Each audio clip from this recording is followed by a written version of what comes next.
जय श्री कृष्ण।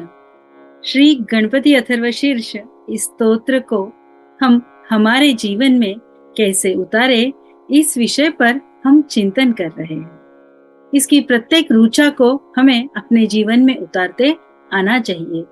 अब ऋतम वच्मि, सत्यम वच्मि, इस ऋचा को हम देखते हैं। शब्दशः मन की पवित्रता और वाणी की सच्चाई, यह इसका अर्थ है। ऋत अर्थात मन की आंतरिक सत्यता या व्यवस्था, सत्य अर्थात वाणी या वचन की सच्चाई को दर्शाने वाला सत्य। अब हम ऋतम वच्मि का अर्थ जानेंगे। मैं ब्रह्मांडीय नियम, धर्म और यथार्थ के अनुसार ही वचन बोलता हूँ, बोलती हूँ। ऋतु मतलब ब्रह्मांड का शाश्वत नियम, सत्य के आधार पर जो होता है वह है ऋत। सत्यम वच्मि, मैं सत्य बोलती हूँ या बोलता हूँ। विज्ञान के आधार पर ऋतम को हम थोड़ा विस्तार से जानेंगे। ऋतम अर्थात वह शाश्वत नियम जिसके आधार पर पूरी सृष्टि चलती है, जैसे कि सूरज रोज उगता ही है, जल नीचे की ओर ही बहता है, बादल पानी ही बरसाते हैं, इत्यादि इत्यादि इत्यादि। क्या ये नियम बदलते देखे हैं किसी ने? नहीं ना। जीवन भी इन्हीं नियमों पर टिका हुआ है।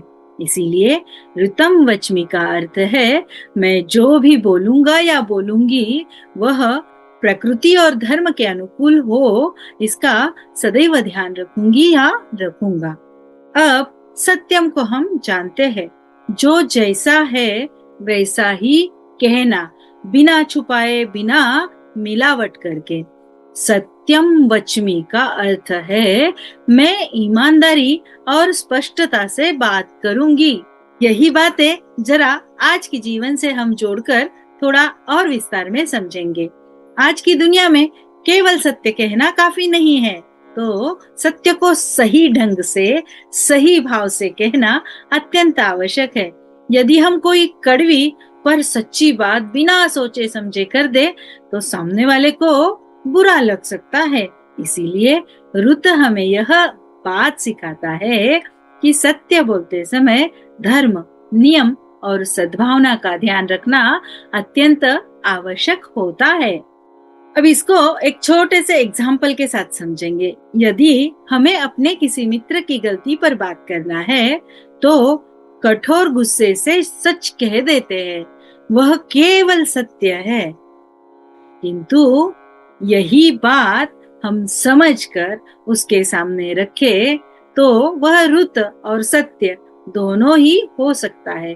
पहली बात में रिश्ते में कड़वाहट आ सकती है, किंतु दूसरी पद्धति से रिश्ते में सुधार और नजदीकी आ सकती है। इसीलिए ऋतम वच्मि, सत्यम वच्मि, इस ऋचा से हमें यह संदेश मिलता है, हमारे शब्द केवल सत्य न हो, बल्कि वे जीवन को आगे बढ़ाने वाले और प्रेरणा देने वाले हो, और तो और न्याय के पक्ष में भी हो। अर्थात सच बोलो, सही समय पर बोलो और सबके हितकारक बोलो। तो आइए आज हम सब मिलकर एक संकल्प अवश्य लेंगे। आज से मैं जो भी बोलूंगी या बोलूंगा वह सत्य ही होगा और साथ ही धर्म तथा सद्भावना से जुड़ा होगा। जय श्री कृष्ण।